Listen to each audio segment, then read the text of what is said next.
First of all, I would like to thank President Xi Jinping and the entire Chinese leadership for the invitation and for creating a very favorable and warm atmosphere for joint work. On the whole, the negotiations were very substantive, very rich.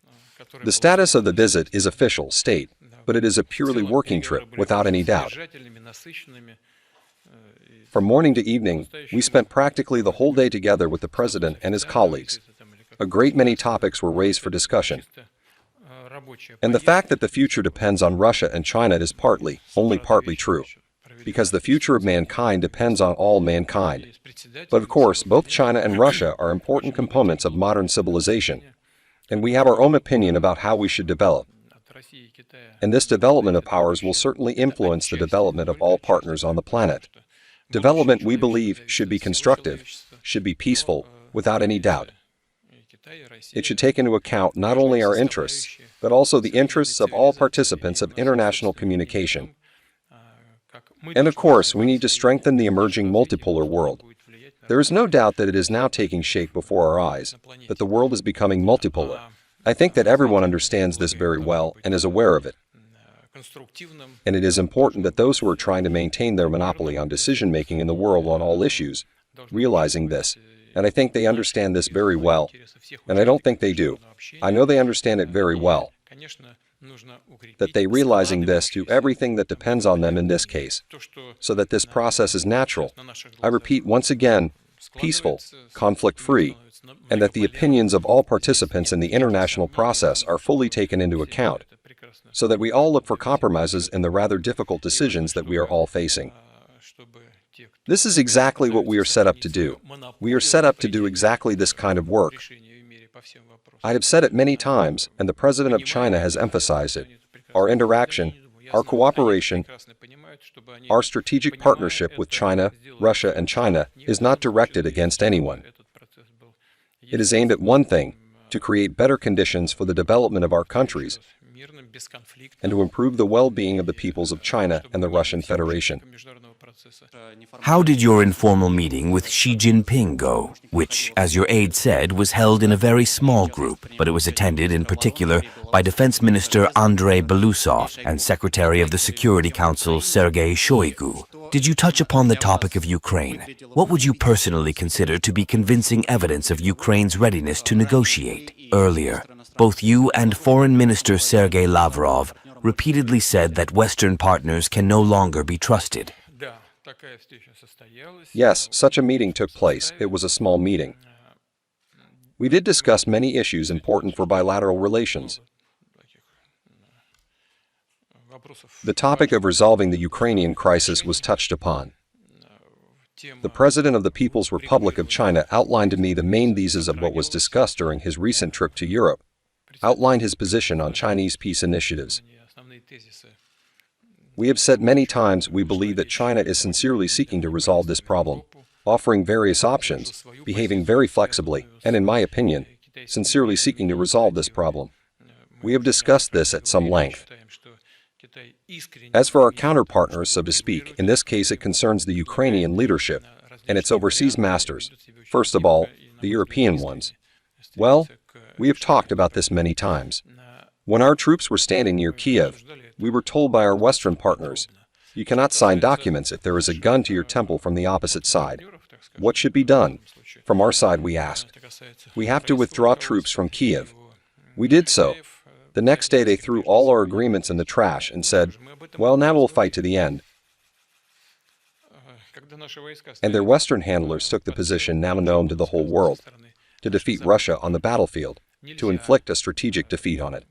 It was not us who behaved this way. It was our partners who behaved this way. And this was said by officials, including the head of the Ukrainian delegation during the negotiations, first in Minsk and then in Istanbul. The then Prime Minister of Great Britain, Mr. Johnson, came and recommended that Ukraine continue fighting. Otherwise, said Mr. Arahami, and he was the head of the delegation. Today he is the head of the ruling party faction in the Ukrainian parliament. Otherwise, he said, all hostilities, military hostilities, would have been stopped a year and a half ago. In fact, he said this publicly, I think, at a meeting with journalists. No one doubts this as a matter of fact. That is, to summarize this part of the answer to your question. We have been deceived once again.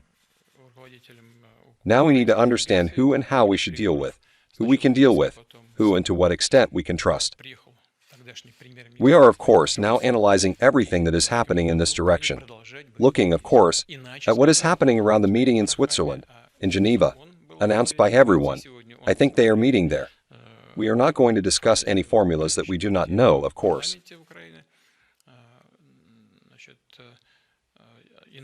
But we have never refused to negotiate, unlike the Ukrainian side. They are the ones who withdrew from the negotiation process. They said that they were going to inflict a strategic defeat on us. And they said that we will fight to the end. Actually, not to the end, but to the last Ukrainian. They did it all with their own hands. We have the basis for the negotiation process, what we agreed on in Istanbul, and what the head of the Ukrainian delegation actually signed, an excerpt from this voluminous document.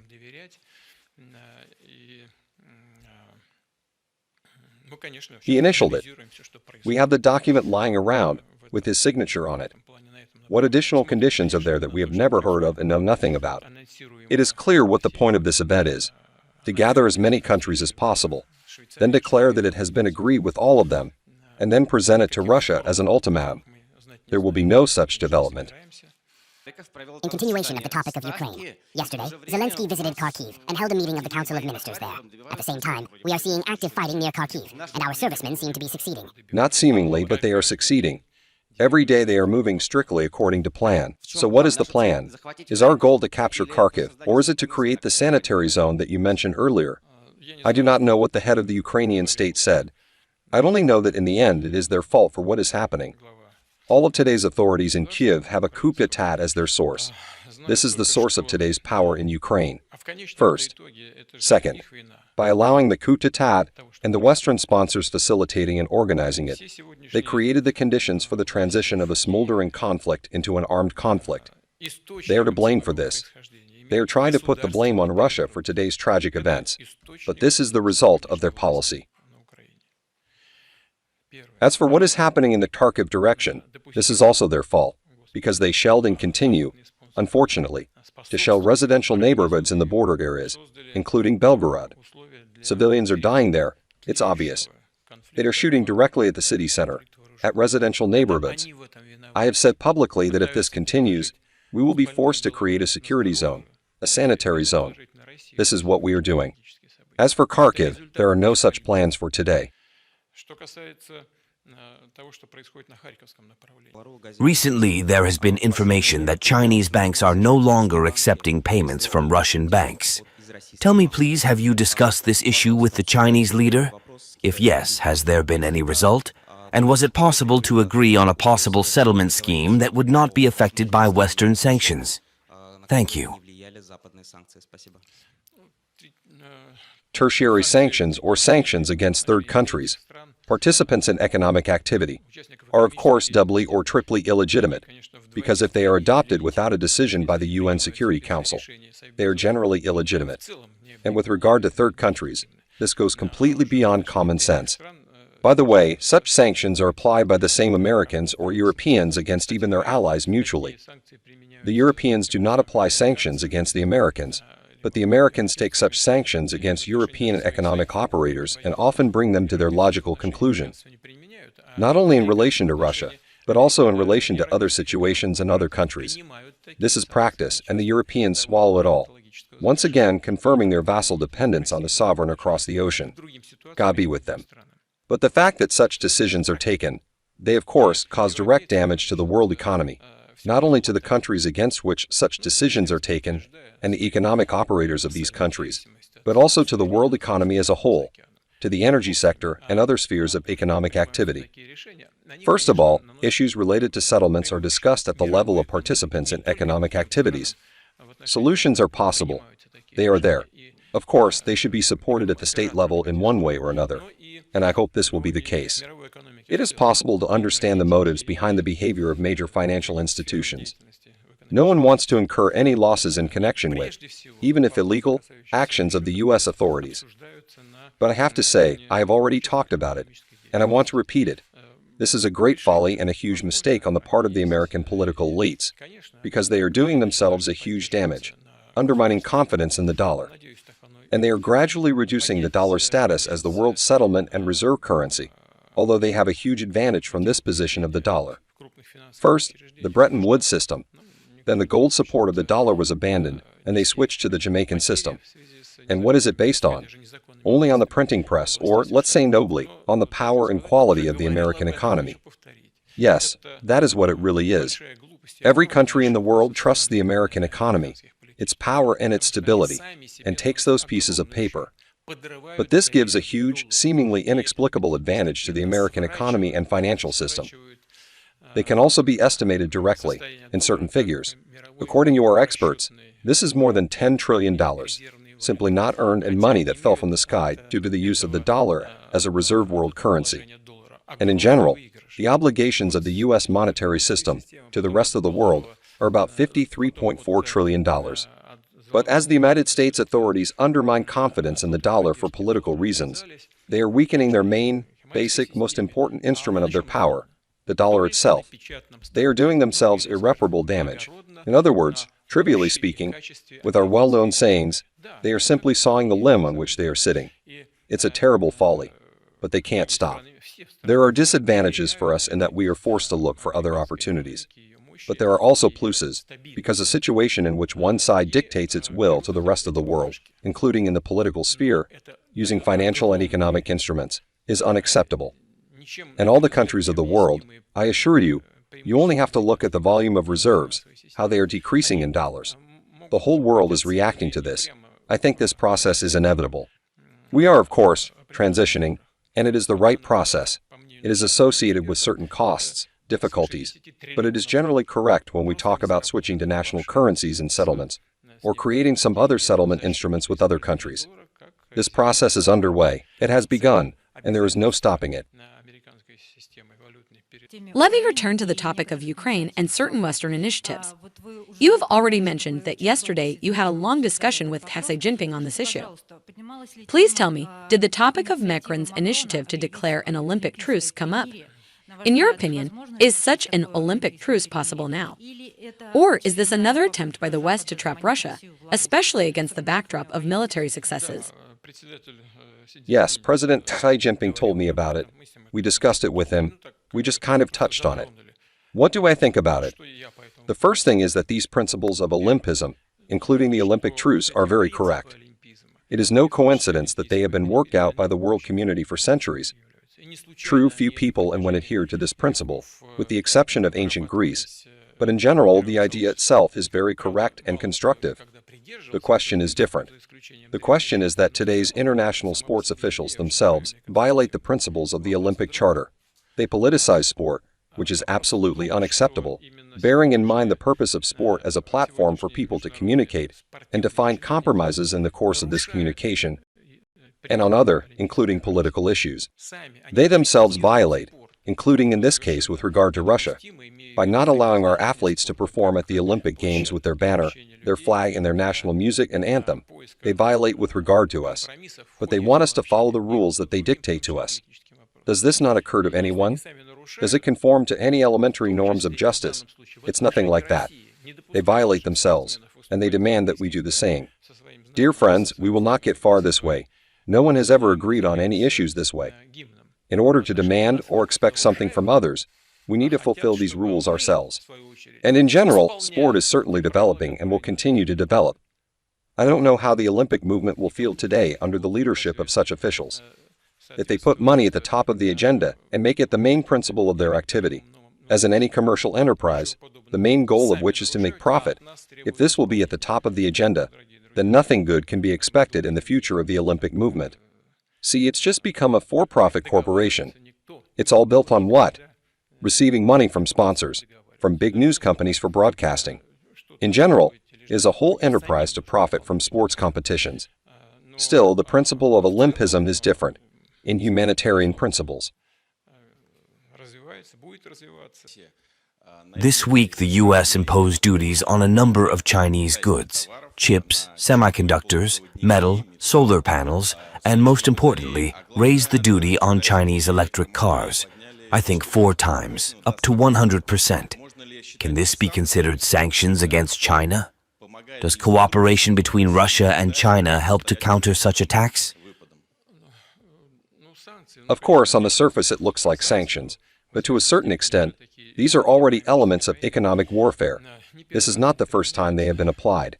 By the way, politics, the nature of relations between Russia and China, and the situation in Ukraine, I assure you, have nothing to do with this. These are simply elements of unfair competition. We were making the MS-21 airplane. They simply refused us certain components that we had agreed on, which had nothing to do with military production.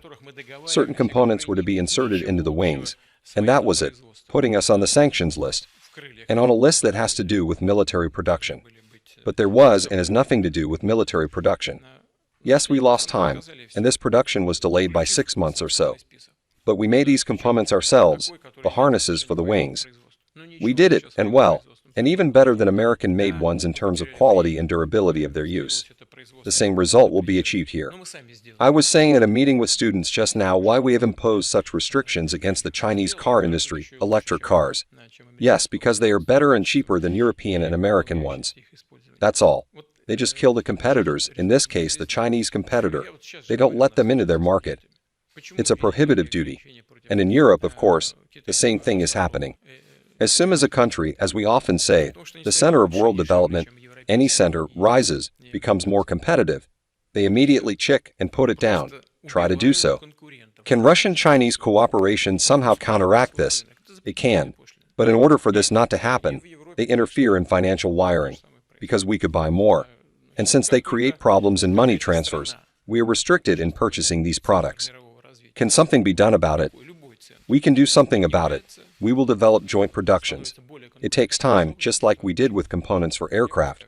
We moved everything to the right for 6 months. Well, it is the same here. We will make joint productions. This is the most erroneous, stupid way of building an international economic system. The most correct way is what they have been telling us all along for decades, if I may say so. Pardon me for being a Motherf, that the market decides everything. But the market will still push them out. You know what the point is? This is a problem that they create for themselves. I mean, where is this going to lead to? They have imposed sanctions against such goods, such goods, such goods, such goods. What's that going to lead to? Inflation in the United States, that's what it's going to lead to. Because they will try to produce it themselves, on their own sites, for their own wages to their workers, for their already expensive metal, on the basis of their expensive energy. Here is the result. The German economy in Europe is already in minus, almost working, and the French economy is balancing on the verge of recession. And if the German economy sneezes and feels unwell, the whole European economy will feel unhealthy, to put it mildly. This is what decisions of this kind lead to. They are non-market, absolutely stupid, decisions that have no prospects.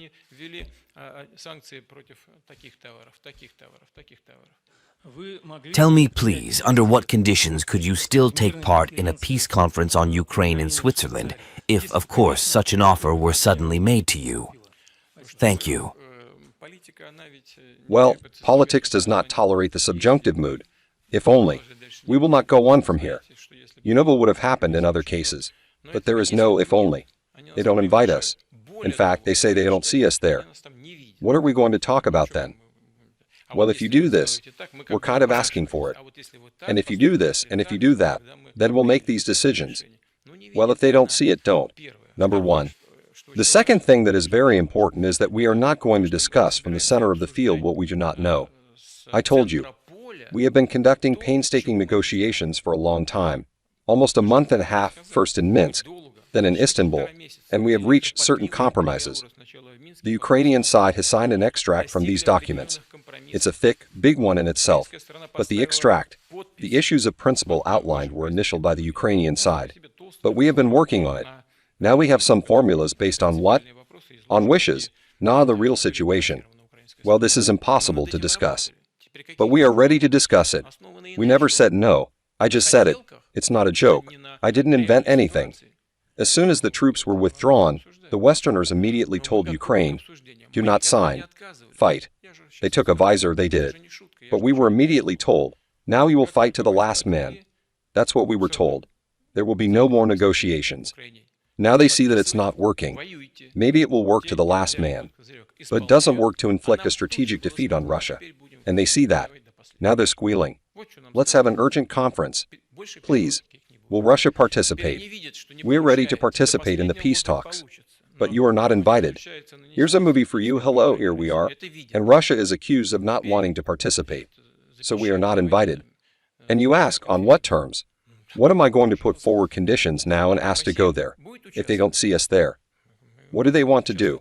They want to gather as many countries as possible, convince everyone that the best offer is some conditions proposed by the Ukrainian side, and then present it to us as an ultimatum, saying, you see, the whole world thinks so. Agree.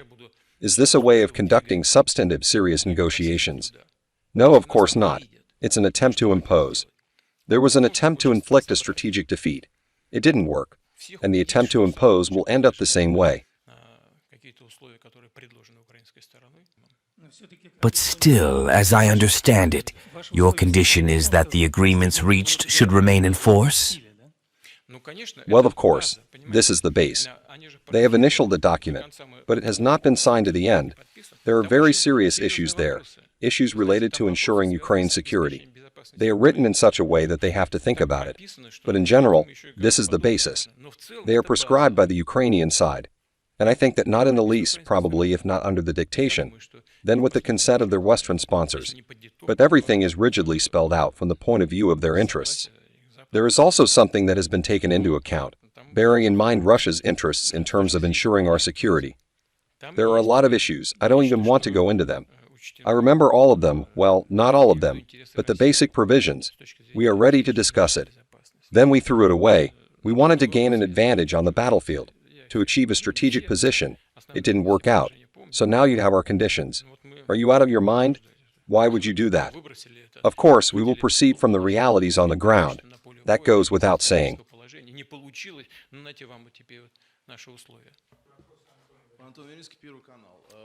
I'm talking about China and the supply of hydrocarbons from us to here. Has an agreement in principle been reached on the Power of Siberia 2 project? When will construction start? This year or next year? And did they talk about the possibility of increasing supplies in general? Yes. I am not ready to say anything about technical details, but both sides have confirmed their interest in implementing these projects. Because the Chinese economy is growing, it requires, accordingly, an increase in energy resources, which are necessary to support this growth. There is nothing more reliable. I think this is an obvious thing, and supplies from Russia. We have a huge common border, and no one will interfere here, neither sanctions against the tanker fleet, nor sanctions against even financial institutions. We will buy and sell everything in national currencies. Therefore, the interest on both sides is confirmed.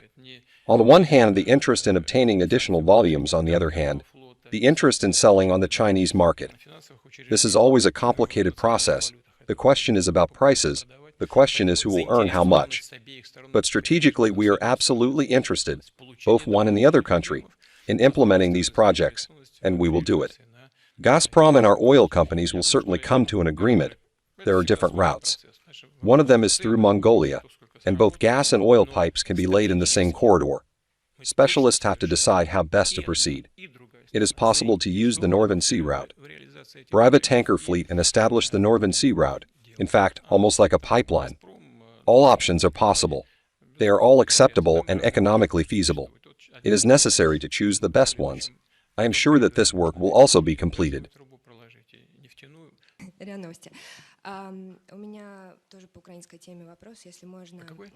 I also have a question about Ukraine. If I may, Vladimir Zelensky's term of office is about to end. It expires on May 20. After this date, will Russia no longer consider him a legitimate president? Will it mean something to you? Will you be ready to talk to him after that? We used to communicate with him. We were in constant contact with him before the conflict entered an acute phase of armed struggle. Regarding legitimacy, this question must first of all be answered by the political and legal systems of Ukraine itself. There are all sorts of options in the Constitution. This is a question of assessment. This assessment, of course, first of all, should be made by the Constitutional Court and in general, even if I were to say so, by the political system of Ukraine itself. But for us, of course, it matters, because if it comes to signing some documents, of course, We must sign documents in such a crucial area with legitimate authorities. This is an obvious fact. But I repeat once again, this question must be answered by the political and legal, juridical systems of Ukraine itself. Thank you very much. Did you discuss with Xi Jinping the fact that China has been invited to this international conference? We discussed this issue as a whole. Thank you very much for your attention. About the French army in Ukraine. I am not the French president. Why are you asking me? I am not making a decision. Mr. Macron has repeatedly said that he is ready to send troops there. If regular French troops enter Ukraine, will this mean a direct conflict, a war with the French? You will first get an answer to your question from him, whether there will be troops there or not, and then we will consider the consequences of this step. And the figure of Defense Minister Andrei Belousov, if I may ask. Excuse me, please, one last question. Why was Belousov chosen as Minister of Defense? This is a very important moment in a special military operation. Well, I told you. I've already told you. Dmitry Sergeyevich talked about it. He spoke about it because I asked him to do so.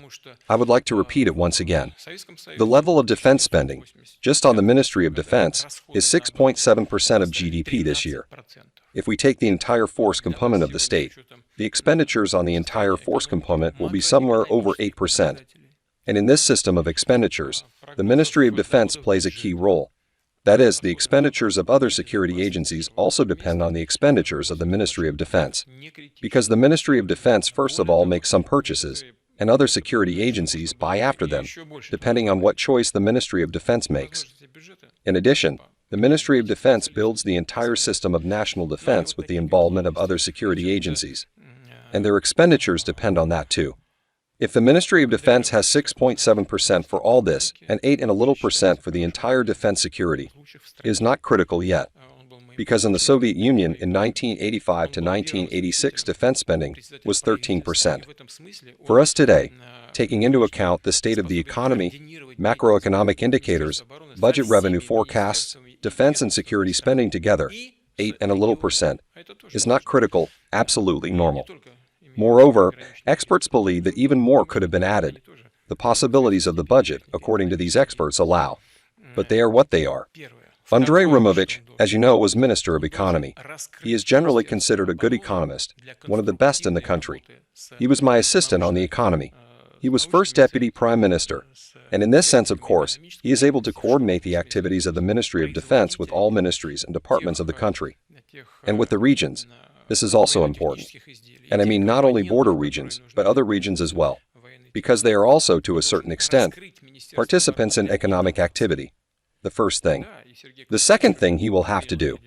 He must open up the Ministry of Defense for constructive work with scientific centers, with participants in economic activity in the broad sense of the word, with manufacturers of those military technical products, and those components that are necessary for the production of military equipment. He must open up the Ministry of Defense to innovation. Yes, and Sergei Kuzurgitovich Shoigu has already taken certain steps in this direction, made the first steps. But I believe that it is simply easier for a former Deputy Prime Minister of the Russian Federation, even given his official duties in the recent past, to do this. These were the motives for appointing him to this position. And Sergei Kuzurgitovich, you have seen, it was all public. He often visited enterprises, looked at them. He knows and understands what is going on. He knows the needs of the armed forces for the medium and short term, and he understands the capabilities of the industry. To a certain extent, he was involved in our contacts with foreign partners in military technical cooperation, because the Federal Service for Military Technical Cooperation was under the Ministry of Defense, and he actually led it. Therefore, he will have a huge layer of work. It is all combined. If you have paid attention, I supported the idea of making Denis Valentinovich Manchurov first deputy in the government, precisely because we want to focus administrative resources on achieving the main task facing the country today, achieving the results we need as part of the special military operation. Thank you very much.